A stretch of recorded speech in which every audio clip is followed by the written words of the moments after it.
Good morning and welcome. I'm Jawad Sayyidan, Senior Data Analyst in the Office of Civil Rights. I will be your MC for today's program. Thank you for joining us for this Inclusion is on Us special event in recognition of African American History Month.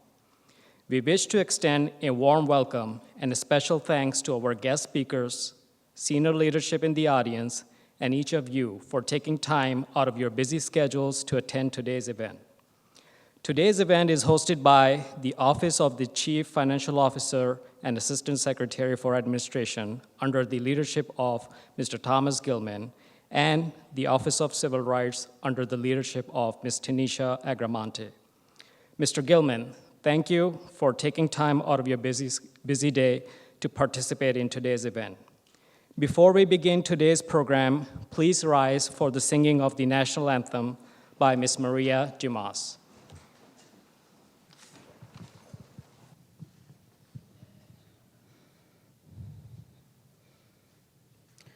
Oh, say, can you see by the dawn's early light what so proudly we hailed at the twilight's last gleaming, whose broad stripes and bright stars through the perilous fight all the ramparts we watched were so gallantly streaming, and the rocket's red glare, the bombs bursting in air, gave proof through the night that our flag was still there. Oh, say, does that star-spangled banner yet wave for the land of the free and the home of the brave?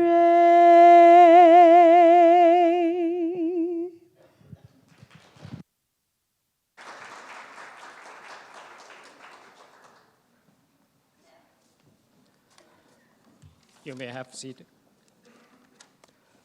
Ms. Dumas, thank you for that wonderful rendition of the national anthem. The theme for African American History Month this year is African Americans and the Vote. This theme coincides with the 150th anniversary of the passage of the 15th Amendment, which provided African American men the right to vote. This year's theme also speaks to the ongoing struggle on the part of both Black men and women for the right to vote. Through voting rights campaign and legal suits from the turn of the 20th century to the mid-1960s through today, African Americans have made their voices heard as to the importance of the vote. Our special guest speaker today, Ms. Cheryl Kelly, will provide insights into the history of that struggle and the significant events leading up to the passage of the Voting Rights Act of 1965. We will also have the privilege of learning about the 2020 decennial census and gaining insight into the voting statistics for African Americans presented by Mr. Albert Fontenot, the Associate Director of the Decennial Census Program. Let's begin today's program with our first speaker. It is my pleasure to introduce Mr. Thomas Gilman, our Chief Financial Officer and Assistant Secretary for Administration. Mr. Gilman was appointed by President Trump and confirmed by US Senate in January 2019. In his role as the CFO ASA, Mr. Gilman holds dual role in overseeing all financial and management functions for the department's multi-billion-dollar budget, as well as the administration and personnel functions for over 53,000 employees. Prior to joining the government, Mr. Gilman had a 40-plus years career as a senior executive and entrepreneur within the global automotive industry. Mr. Gilman has a unique experience working in the automotive manufacturing, automotive retailing, automotive financial services, and automotive supply. Mr. Gilman spent over 22 years at Chrysler Corporations and 5 years at Chrysler Financials, where he served as CFO. Mr. Gilman speaks 4 languages, has lived in the US, Canada, Mexico, and Brazil, and US Virgin Islands, and has conducted businesses in 21 countries. He holds a BS degree in finance from Villanova University. Ladies and gentlemen, please welcome Mr. Thomas Gilman.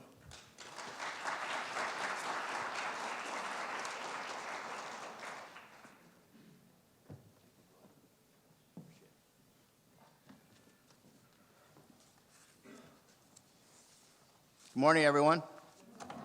I'd like to welcome all the little people that are here. Hi. How are you? Good.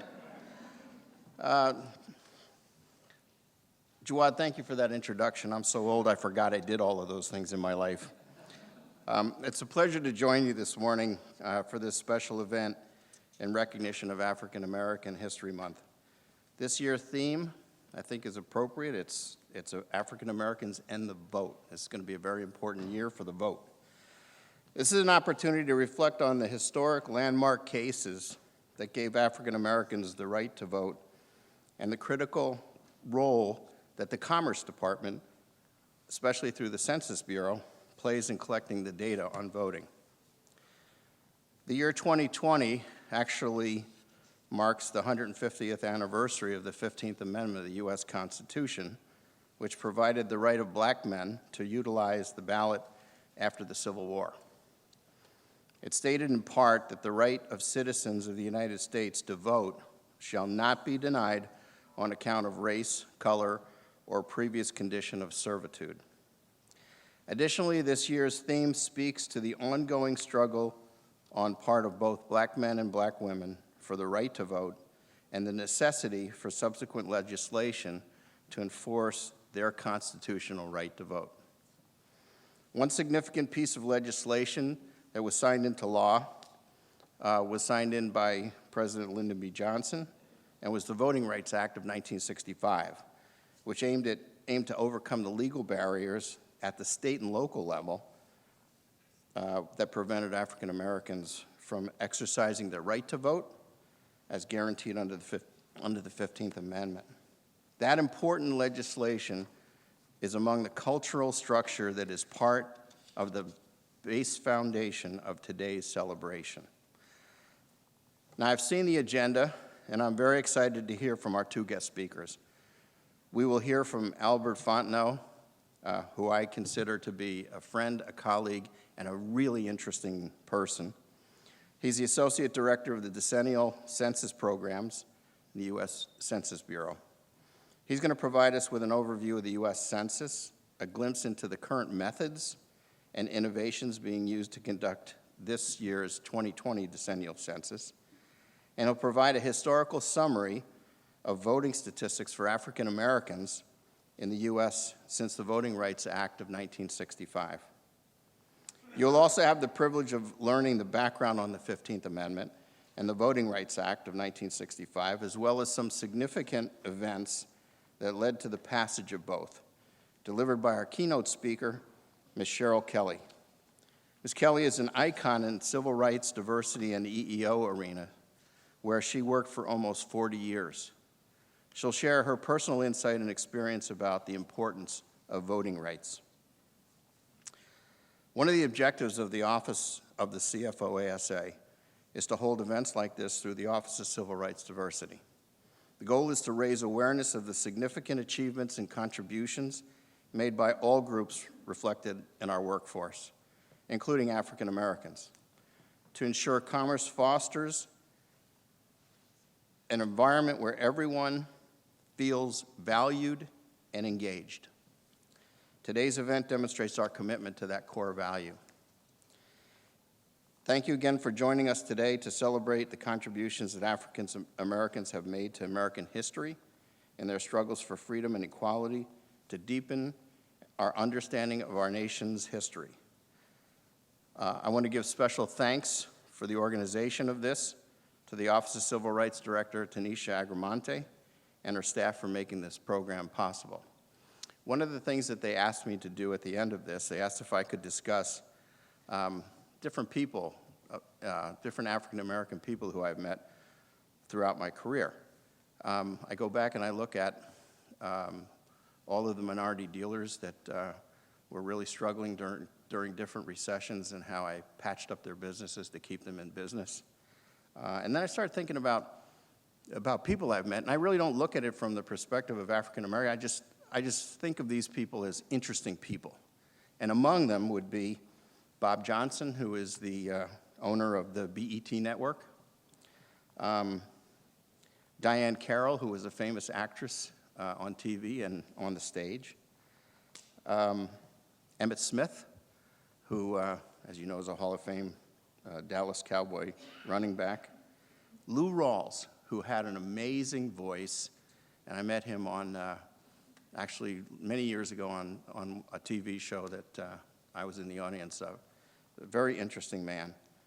But my most favorite was I had the chance to play golf with Willie Mays. And he autographed a baseball for me. Anyway, welcome to this. It's a great celebration of the history of African Americans. And with that, I will turn it back over to Jawad. Thank you.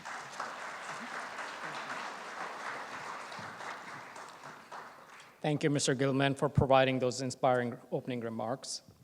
Now it is my pleasure to introduce Mr.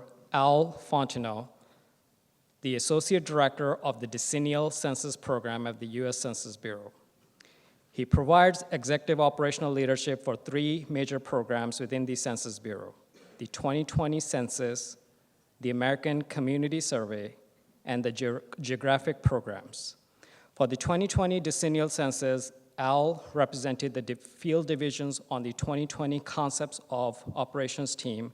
It was instrumental in helping craft the 2020 operations plan and in preparation, executing, and evaluating early census tests. He was a member of the executive guidance group, helping provide oversight to the development process of the census enterprise systems.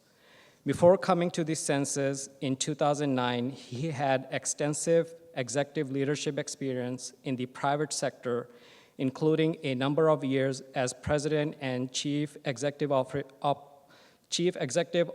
of the multi-$100 million manufacturing corporation.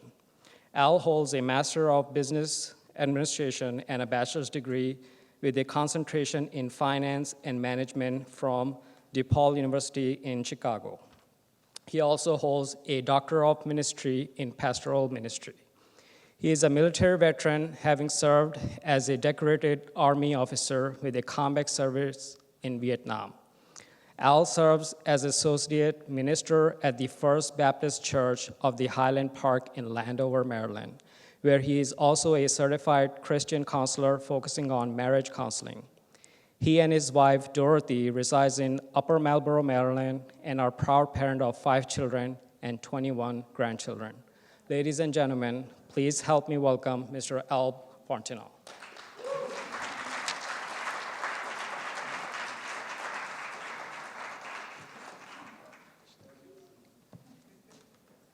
Good morning. Good morning. It is an absolute pleasure to be here.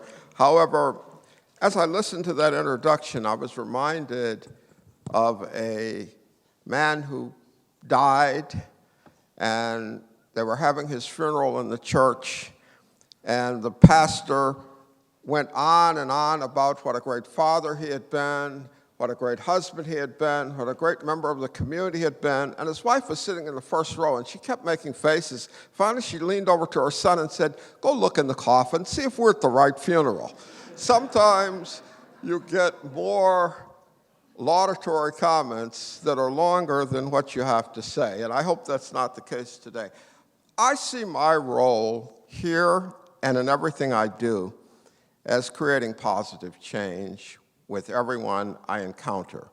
I want to be able to motivate, inspire, and uplift people to let them know that they can be and should be greater than people think they are and greater than they think they are capable of being. Article 1, Section 2 of the United States Constitution establishes the primary reason for the decennial census.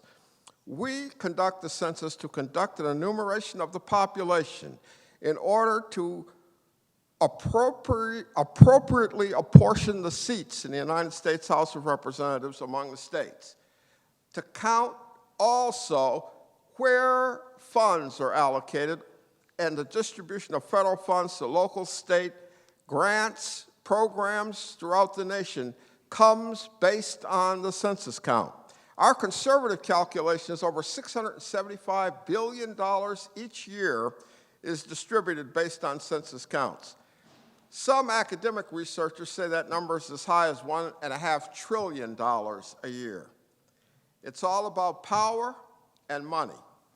And it's been about power and money since the framers of the Constitution began to develop the structure of our government during the Continental Congress in 1783.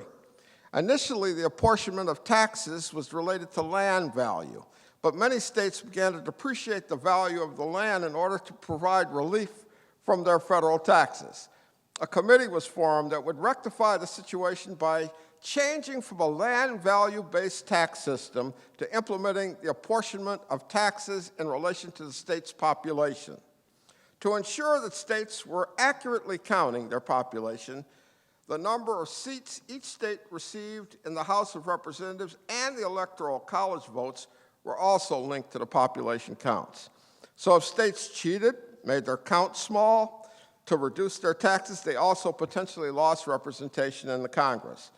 That created what was considered a fair, balanced compromise. However, this idea was met with a dispute between slave-owning states in the South and non-slave-owning states in the North over how to consider slaves in the apportionment process.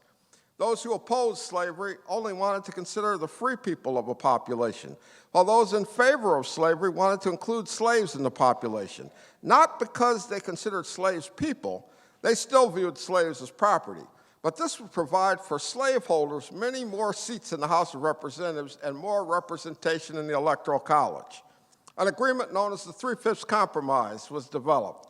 It specified that all slaves are to be counted as 3/5 of a white person when apportioning representatives as well as presidential electors and taxes.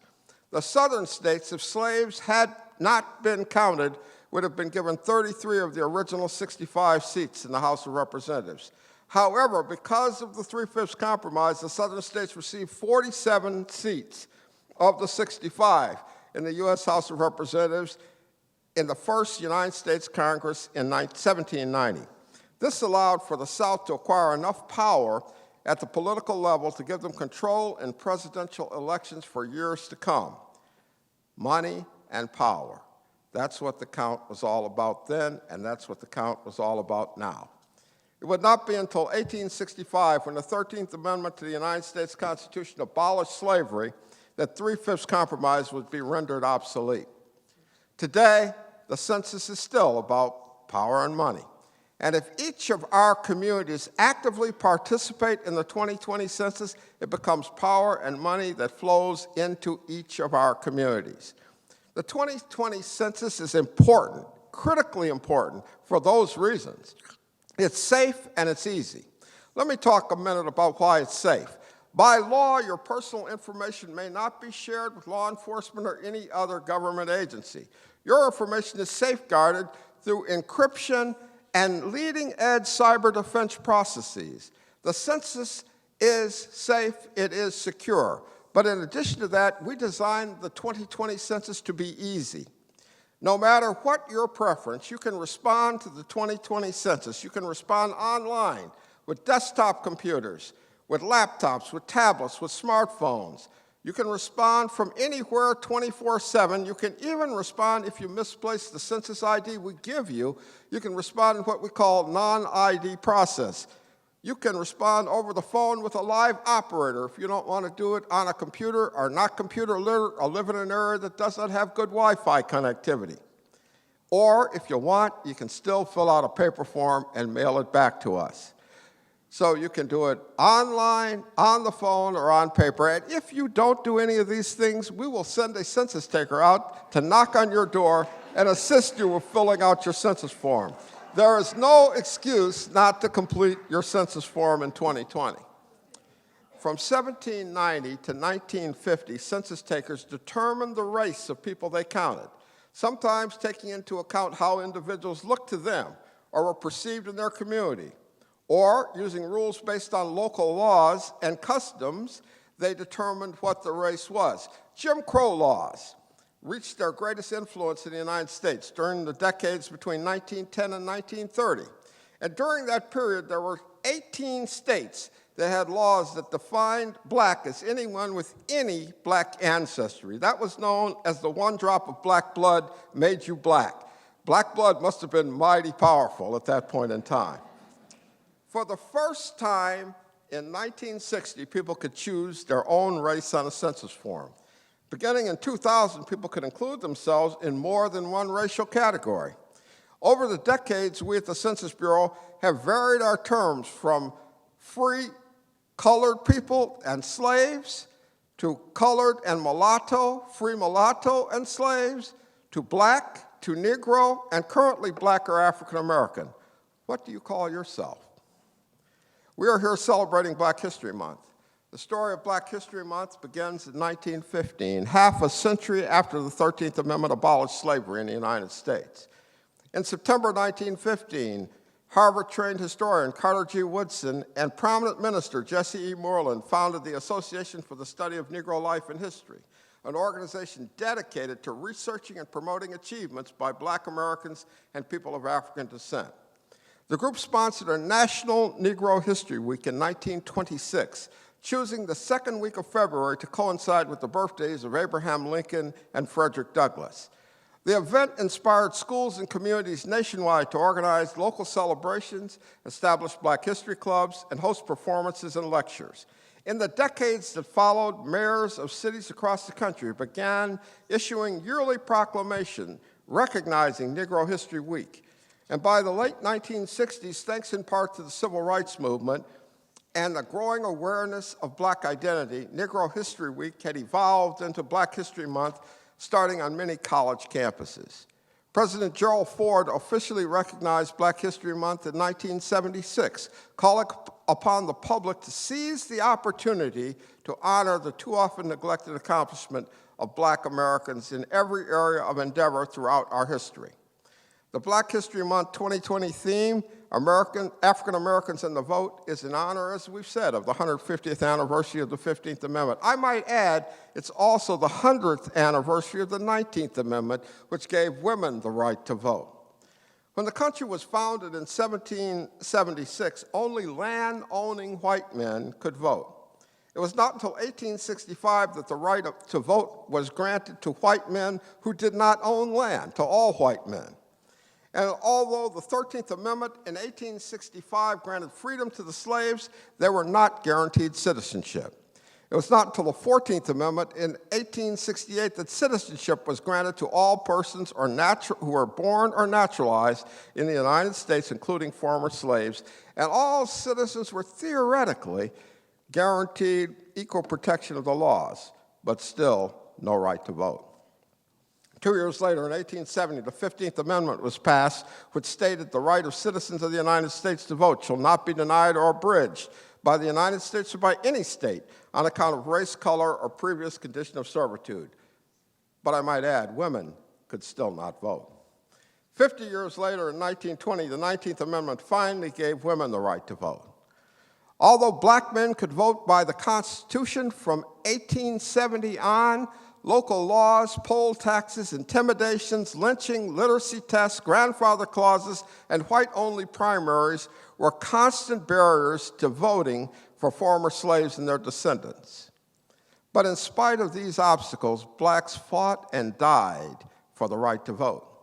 Civil rights movement of the 50s and 60s was a fight for equal rights under the law, for a fair share of the American dream, or as Dr. Martin Luther King put it, a fight to cash a check drawn on a promissory note written into the Constitution and the Declaration of Independence, a promissory note to which every American was to fall heir, the promise that all men, black men and white men, black women as well as white women, would be guaranteed the unalienable rights of life, liberty, and the pursuit of happiness.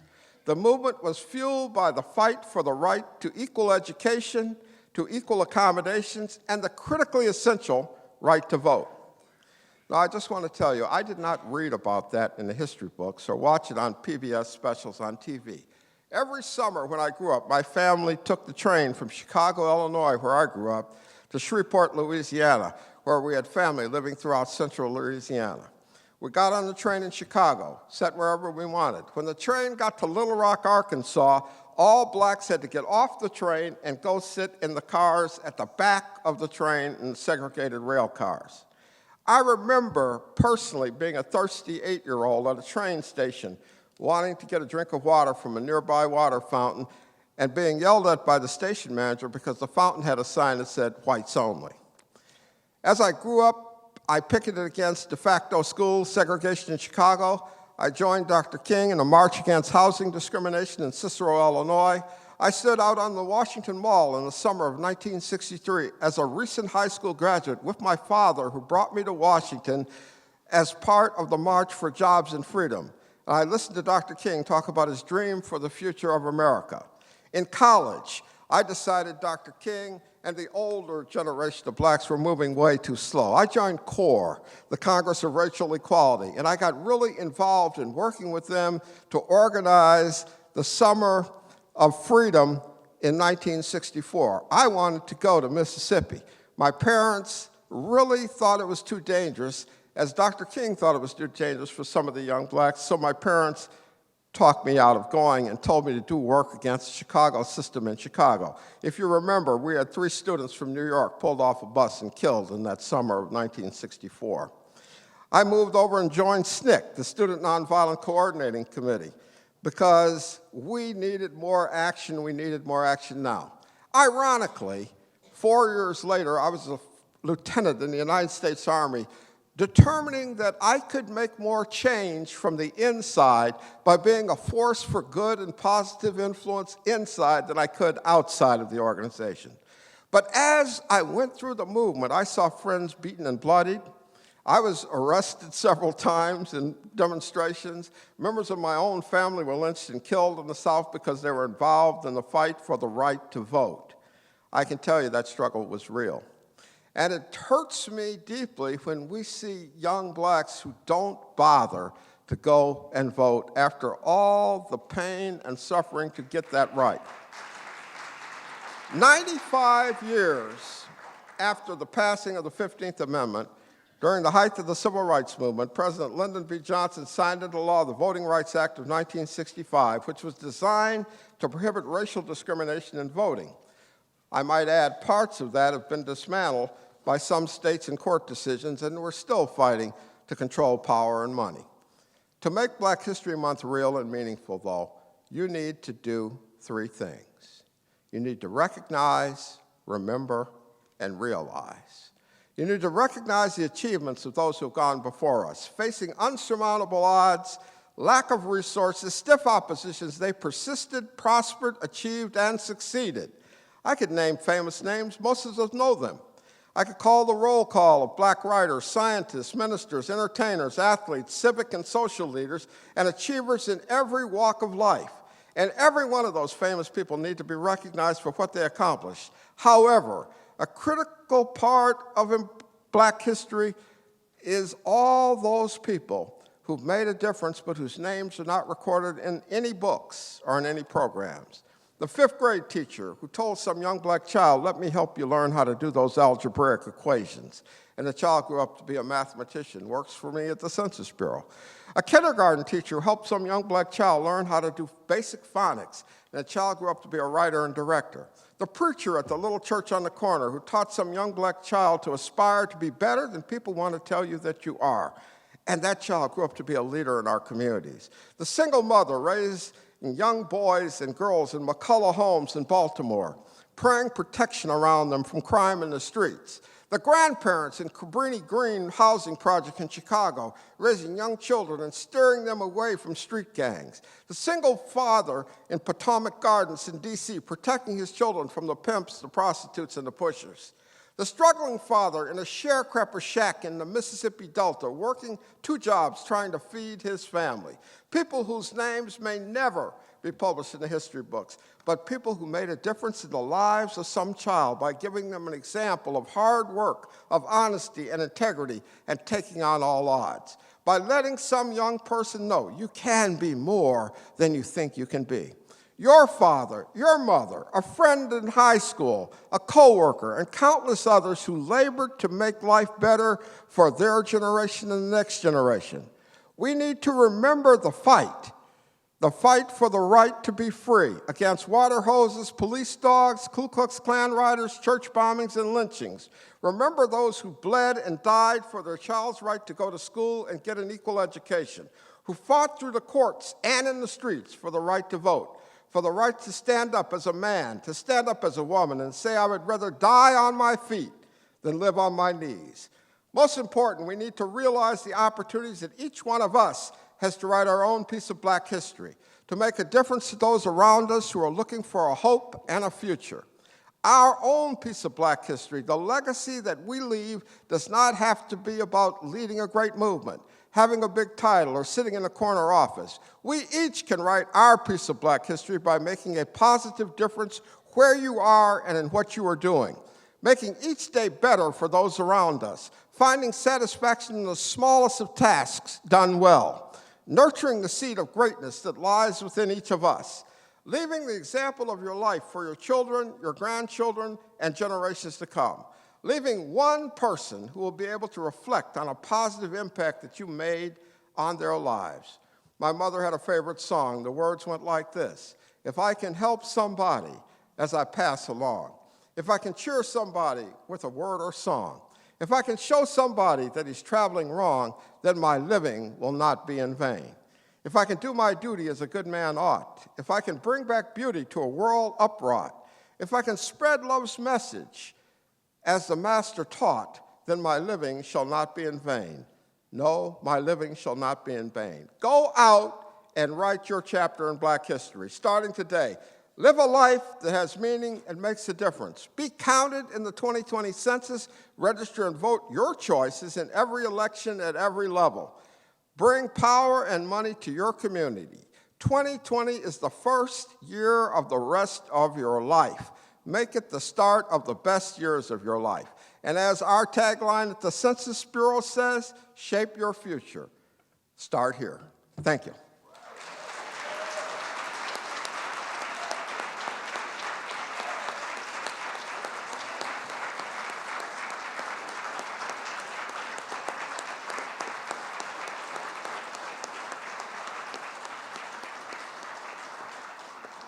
Thank you, Al. Let's give another round of applause to Al for that insightful and informative presentation.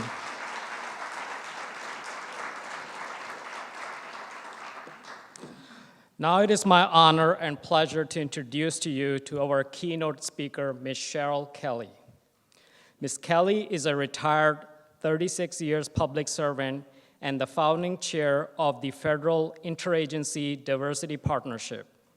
Ms. Kelly worked for the U.S. Department of Health and Human Services, Food and Drug Administration as a management analyst, EEO specialist, mediator, and diversity program manager. She is well known and highly regarded in the EEO and diversity profession because of her extensive knowledge and experience working with the federal agencies, nonprofit organizations, and academic institutions.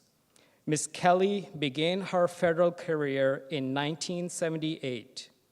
In the 1990s, Ms. Kelly worked on a research study which led to her serving on Vice President Al Gore's National Partnership for Reinventing America's Diversity Task Force.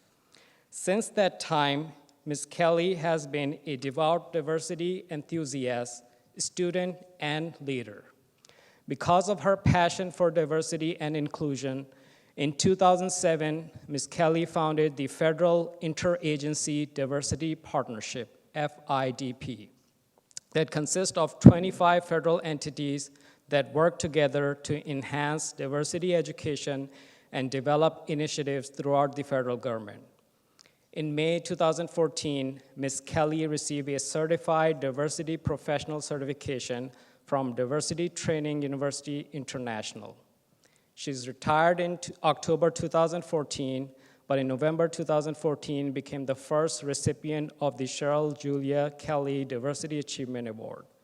Ms. Kelly continues her work with the Ebenezer United Methodist Church, National Council of Negro Women, and numerous community service projects. She also continues her effort to make diversity practitioners of everyone she meets.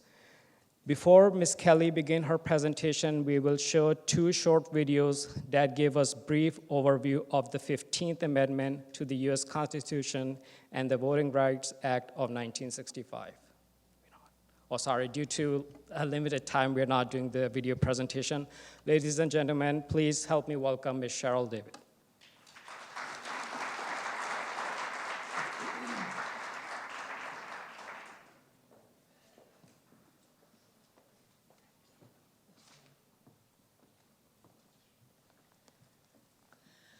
Good morning.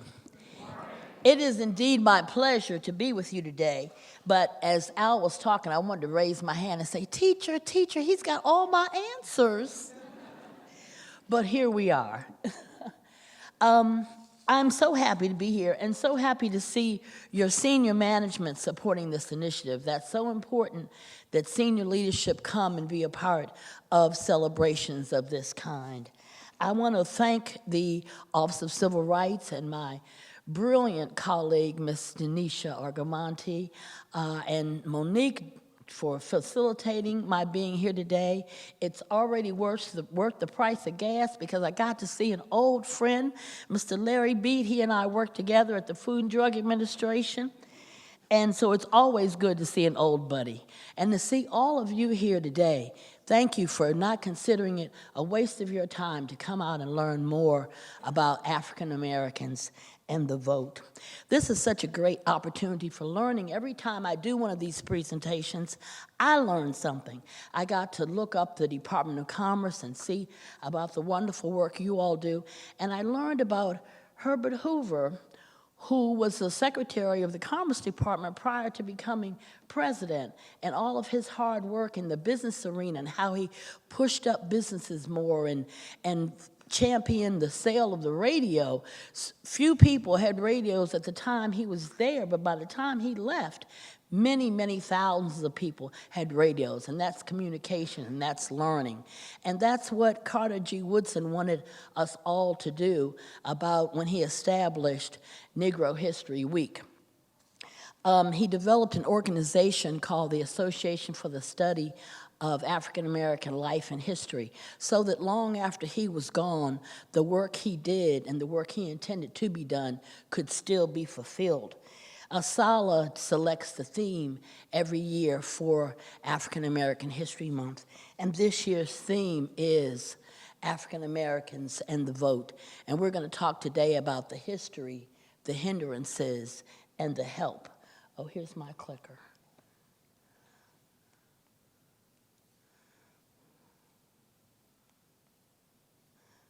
Okay.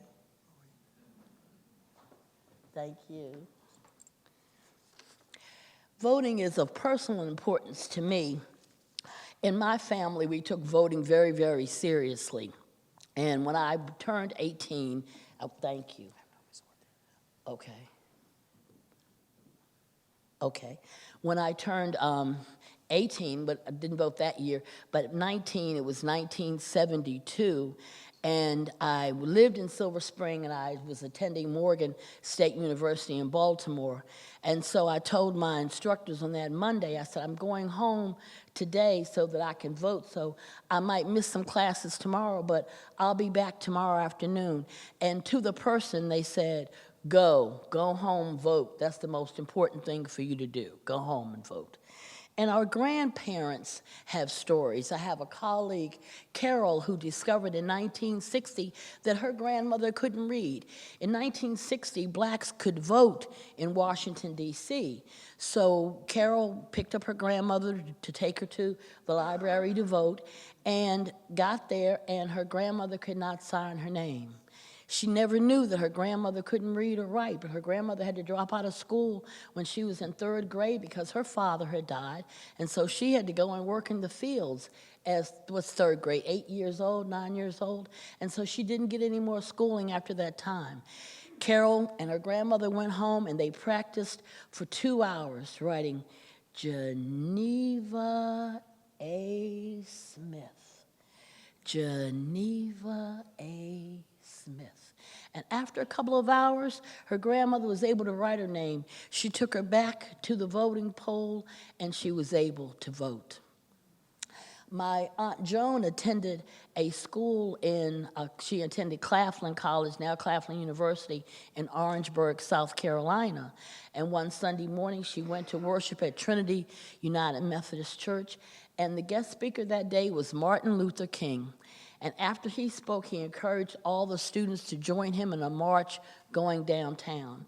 Well, in the march going downtown, she encountered a crowd that was very opposed to these groups of black people marching downtown. And she heard for the first time the N-word said in a derogatory fashion. And it stayed with her, and she's 76 years old today, and it's still with her. She still remembers that little girl, 8 or 9-year-old little girl, who yelled that word at her. I was 10, and I was sitting in the house and reading a book. I love to read. I love the Cherry Ames series. Got any old people out there remember Cherry Ames? The Cherry Ames series. Cherry Ames was a student nurse and an army nurse and a legal nurse. She was just everything. And so I'm sitting reading my Cherry Ames book, and my grandfather comes and says, "Come on, Cheryl Julia, we're going to the library." And I'm like, I got a book. Why do I have to go to the library? But nobody challenged my grandfather, you know. He said, "Little girl, if I tell you a mosquito can pull a bale of hay, hitch up the wagon." And that's how he lived. That's how he held things. So nobody challenged him. He said, "Come on, we're going to the library." I got up, went to the library. So on the walk to the library, he was telling me again the story of his grandfather. His grandfather had been a slave in what is now Lynchburg, Virginia. And he walked from Lynchburg, Virginia to Baltimore County, a place called Cockeysville, Maryland. And he was the first freeman to be allowed to buy property in Cockeysville, Maryland. He had 11 children, and 2 of his children were graduates of college. My great-grandfather, Charles Johnson, was the salutatorian of the 1902 class of Morgan College. So my grandfather reiterated this story to me, and he says, "Now where we're going to the library so that I can vote."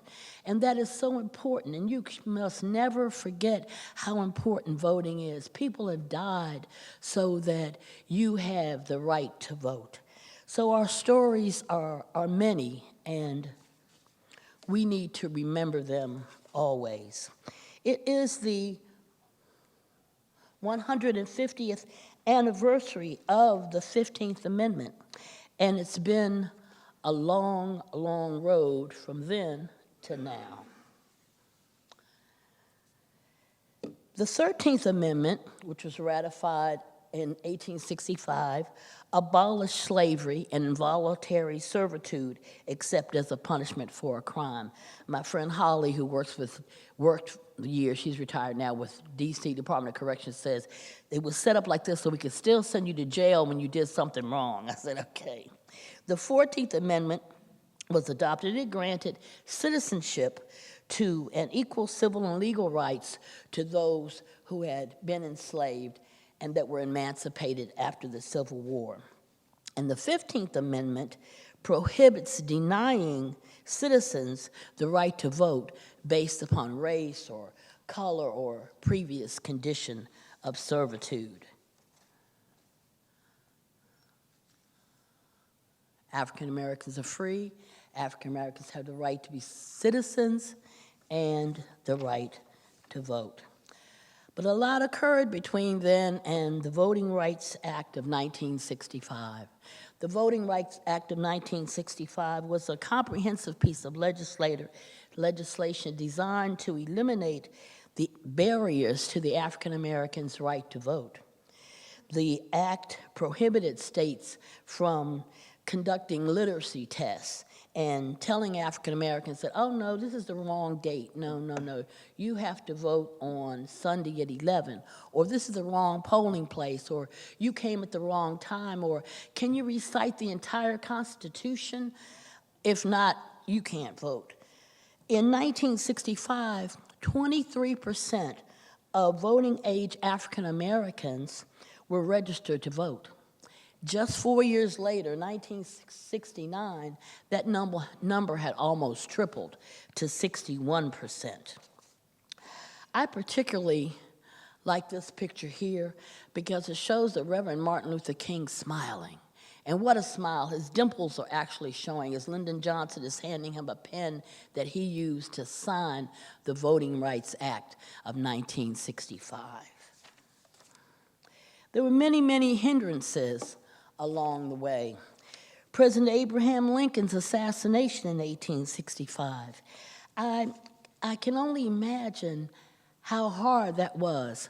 I liken it to when President John Kennedy was assassinated in 1963, and my mother sat on the couch watching the television, and she cried and cried and cried. And I said, Mama, why are you crying so? I mean, it wasn't like he was our cousin, or a member of the family.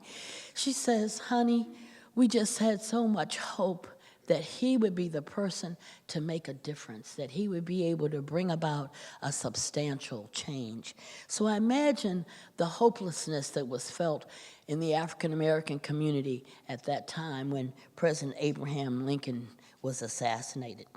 Another major hindrance was that President Andrew Johnson succeeded him in the presidency. His tenure was something.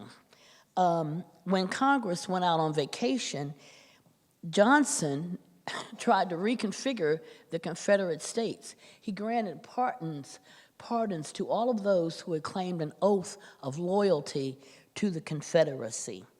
These various actions led to his impeachment. We had the Black Codes, who were restrictive laws designed to ensure that cheap labor was still going to be accessible because America had been built on the free labor of hundreds of years, and so these Black Codes wanted to ensure that this labor would still be very cheap and easy to attain. The Jim Crow laws from 1869 to 1952 impacted every aspect of African American life. It impacted education and employment, who you could marry and who you couldn't marry, where you could live and where you couldn't live, where you could shop and where you couldn't shop, where you could travel, where you could stay, where you could eat, where you could use a facility, where you could get a glass of water. It impacted the very perception of being a citizen. And even more hindrances. Voter suppression is still alive and well today in 2020. It can be an instance of Native Americans in Kansas and that one polling place that everybody, it was convenient to go to, being closed down. It could be Hispanics in Arizona having trouble going to a polling place, being told they don't have the right kind of identification. And African Americans in Georgia, North Carolina, and Florida, the beat still goes on. But we're thankful for the help of, I went too far. We're thankful for the help of good-hearted people, that help that came about in church organizations that formed to make a difference in the community. Activism, the groups that formed to do the marches and the civil rights movement, and academia. John Lewis was a student when he made his first march. awareness, getting to know about these kinds of things. Even the violence was a help because it spurred others to change. I heard a story that when Lyndon Johnson saw the troopers, saw that march from Selma to Montgomery on television, and saw the troopers beating and spreading water on women and older people and even children, he became so angry that it sparked him to move. So even the violence helped. And the endurance, putting one foot in front of the other and just working and struggling to remember the challenge. So in conclusion, I just ask you for the 3 R's as Al did, for you to remember the struggle that others have faced, for you to revere the people that made a difference in the lives of this nation, and to RSVP, respond, s'il vous plaît. John Lewis sent a tweet out last week that said, I'm quoting, I have been beaten, my skull fractured, and arrested almost 40 times. Friends of mine have given their lives so that each and every one of you has the right to vote. Now do your part. Get out there and vote like you've never voted before. Enhance your self-awareness, enhance your education. There's a great museum over at Nora, not too far, 7 blocks down the road from you. It's the David Rubenstein Museum of Rights, and it delineates the struggles that every group in this country has had to go to in order to attain their rights.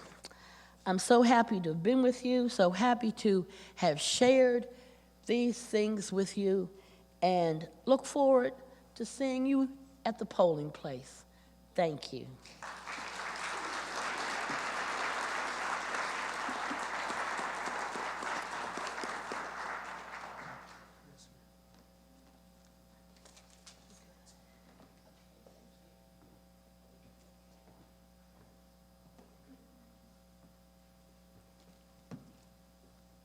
Thank you, Ms. Kelly, for that very informative and enlightening presentation. Please give Ms. Kelly another round of applause.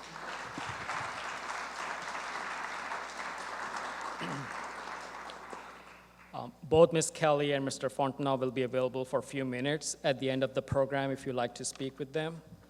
Also, you were provided a survey evaluation for this program. In this program, please take a minute to complete that, and you can return it to any of the volunteers when you're exiting, or leave it at the on one of the tables here.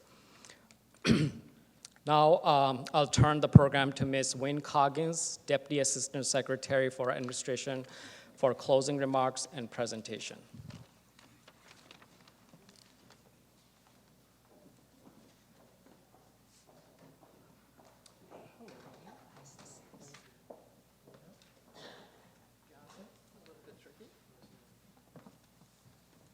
Well, Jawad, thank you very much. All right, got that. And thank you, everyone, for taking time out of your busy schedules to join us here today and celebrate African American History Month.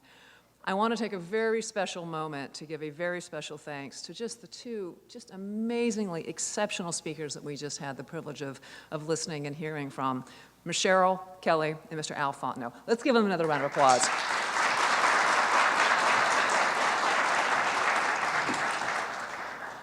I would like to thank you both for your exceptional dedication to government service.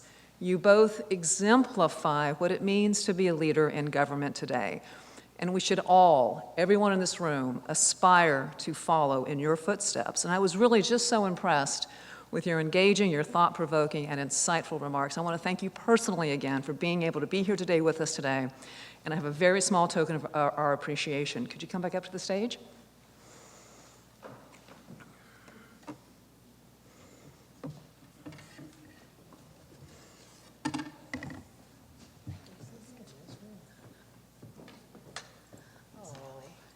Thank you. Thank you. Thank you so much. Thank you very much.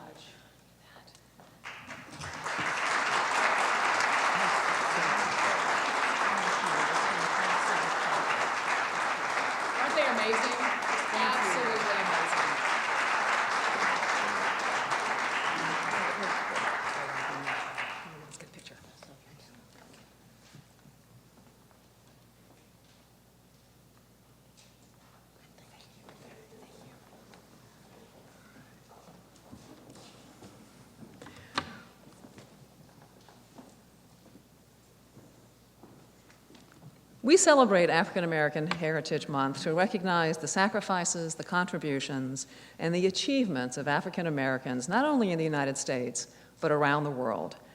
I encourage us to pause and reflect upon what we can personally and professionally do, and not just during the month of February, but throughout the year, to be leaders in creating opportunities for equity and inclusion, because every single one of us in this room can make a tremendous difference, and we must never forget that, never. I would like to give a special thanks to our singers, Maria Dumas, to Sam Mayo, and the Office of Facilities and Environmental Quality staff who manage the auditorium, to Rich Fisher and the Office of Public Affairs for recording today's event, and to the staff of the Office of Civil Rights for making this program possible. Let's give them a big round of applause.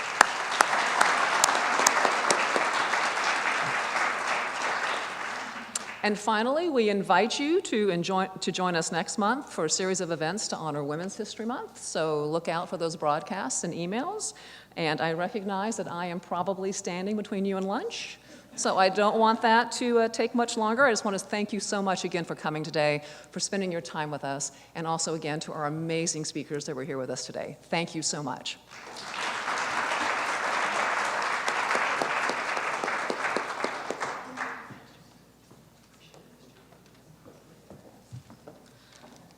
Thank you. To end today's program, we ask you to please stand and join us in singing the song that has become known as the Black National Anthem, Lift Every Voice and Sing, led by our very own Maria Dumas. For the sake of time, we will only sing the first verse of the chorus. Thank you.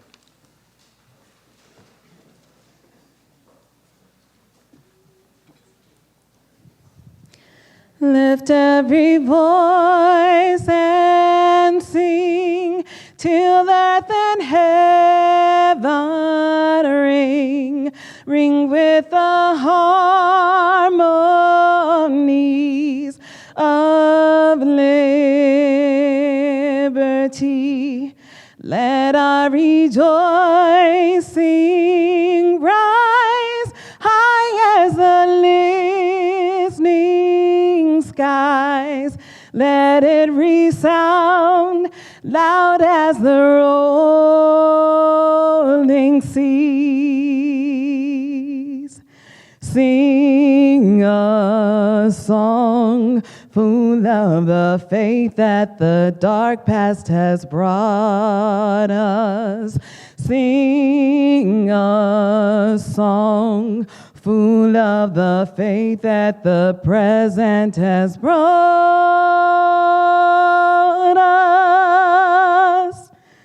Facing the rising sun of a new day begun, let us march on till victory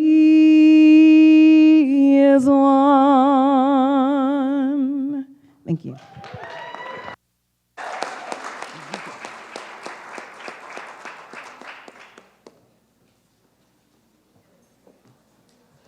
Thank you, everyone, for participating. Have a wonderful day.